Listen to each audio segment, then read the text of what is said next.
اس کے علاوہ مرنے کے بعد میت کے جسم پر میت کے بالوں میں کنگھی کرنا، بعض لوگ ہوتا ہے نا نہلانے کے بعد اب کافور لگا دیا تو کنگھی سے اس کے داڑھی میں یا اس کے بال، سر کے بال کو صحیح کرتے ہوئے نظر آتے ہیں۔ یاد رکھیں، نہ داڑھی میں کنگھی کی جائے گی، نہ بال میں کنگھی کی جائے گی، اور نہ ہی اس کے جسم پر تیل لگایا جائے گا، نہ سرما لگایا جائے گا، نہ کاجل لگایا جائے گا۔ یہ ناجائز ہے۔ میت کے لیے یہ زیب و زینت جو آپ انتظام کر رہے ہیں اس کا کوئی فائدہ نہیں ہوگا۔ تیل کی اور سرمے کی کنگھی کی سوار کو اب اس سے آخرت میں کوئی فائدہ نہیں پہنچنے والا ہے۔ قیامت میں اور قبر میں اب اس کی زندگی میں جو اس نے حسن و خوبی کے کام کیے تھے، اچھے کام جو اس نے کیے تھے، اپنے لیے بہتری کے جو اس نے اعمال کیے تھے، قیامت میں وہی سارے کام آنے والے ہیں، قبر میں وہی سارے اعمال کام آنے والے ہیں۔ قبر میں اس کے جسم سے لگائے جانے والے تیل سے کوئی خوشبو نہیں پھوٹے گی۔ اس کے جسم پر جو آپ نے تیل کے ذریعے، کنگھیوں کے ذریعے زیب و زینت دی ہے، اس زینت سے کوئی فائدہ نہیں پہنچنے والا ہے۔ قبر میں اس کے چہرے سے نور تب پھوٹے گا جب وہ چہرہ جانے والا چہرہ خود بعمل ہو، خود تقوی والا ہو، خود اخلاص والا ہو۔ اگر اس نے اپنی شریعت کے مطابق زندگی گزاری ہے تو اس کے چہرے قبر میں اور حشر میں خود ہی چمکیں گے۔ اللہ نے فرمایا کہ قیامت کے دن جو ہے نیکوکاروں کے چہرے چمکتے ہوں گے، اور جو بدکار ہوں گے، جن کا خاتمہ کفر پر ہوگا، جنہوں نے شریعت کے مطابق نہیں کھلونے کی طرح زندگی گزاری ہے، ان کے چہرے قیامت کے دن سیاہ ہوں گے، ان کے چہرے پر تاریکی ہوگی، ان کے چہرے سے تاریکی اور ان کے چہرے سے کالا پن ظاہر ہوگا، اور وہ ان کے بدعمالیوں کا کالا پن ہوگا۔ تو لہٰذا میت کے جسم پر کسی طرح کا زیب و زینت اور تیل، کنگھا، سرما یہ لگانا فقہا نے ناجائز لکھا ہے۔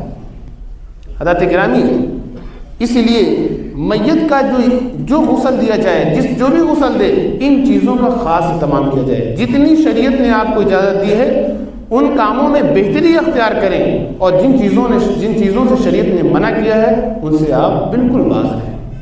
دوسرا مسئلہ، جیسے میت کو غسل دے دیا گیا، اب میت کو غسل دینے کے بعد، میت کے جسم کو خشک کرنے کے بعد اس کے جسم پر جو ہے خوشبو لگا دی جائے گی، اور بہتر طریقہ یہ ہے کہ اپنے ہاتھ سے کافور وغیرہ لگا کر اس کے پیشانی پر، اس کے سینے پر کلمہ طیبہ لکھ دیں، بسم اللہ الرحمن الرحیم لکھ دیں، لا الہ الا اللہ محمد رسول اللہ لکھ دیں۔ اس کی برکتیں جو ہے میت کو ملیں گی۔ لیکن اس کے علاوہ کسی ایسی چیز سے لکھنا کہ جس کے لکھاوٹ اور جس کی روشنائی اس کے پیشانی پر چمکے، اس کے سینے پر چمکے، یا اس کے کفن پر چمکے، یہ جائز نہیں ہے۔ اگر لکھنا ہے تو صرف فقہا نے ایک صورت دی ہے کہ اپنے ہاتھ پر خوشبو لگا کر اس کی پیشانی پر اپنی انگلیوں کے اشارے سے لکھ دیں، یہ اس کے لیے باعث برکت اور باعث تبلیغ ہوگا۔ حضرات گرامی، اور دوسرا مسئلہ یہ ہے کہ میت کو غسل دینے کے بعد جو لوگ میت کو نہلانے والے ہوتے ہیں ان کے لیے کیا حکم ہے؟ یاد رکھیں، جو میت کو نہلانے والے ہوتے ہیں سب سے پہلے انہیں پاک ہونا چاہیے، ستھرا ہونا چاہیے۔ یہ پہلے بھی میں نے بیان کیا تھا، وہ پاک ہوں، بہتر یہ ہے کہ باوضو ہوں، اس کے بعد میت کو غسل دیں۔ اگر کوئی شخص پاک ہے، باوضو ہے، کپڑے بھی اس کے پاک ہے، تو میت کو غسل دینا یہ کوئی جرم نہیں ہے، یہ کوئی کار ناجائز نہیں ہے جس کی وجہ سے ناپاک ہو جائے گا۔ اگر کوئی شخص پاک اور ستھرا ہے، اس کے کپڑے پاک ہیں اور میت کو غسل دے رہا ہے، تو میت کو غسل دیتے وقت جو چھینٹیں اس کے کپڑے پر پڑ گئی ہیں، اس کے جسم پر پڑ گئی ہیں، شریعت نے انہیں معاف کہا ہے، وہ معاف ہیں۔ اگر وہ نہانا چاہتا ہے تو اس کے لیے بہتر ہے، مناسب ہے، لیکن واجب اور فرض نہیں ہے۔ اس پر ناپاکی کا حکم نہیں لگائے گا، اس پر ناپاکی کا حکم نہیں لگایا جائے گا کہ تم نے میت کو غسل دیا ہے تم جاؤ نہاؤ۔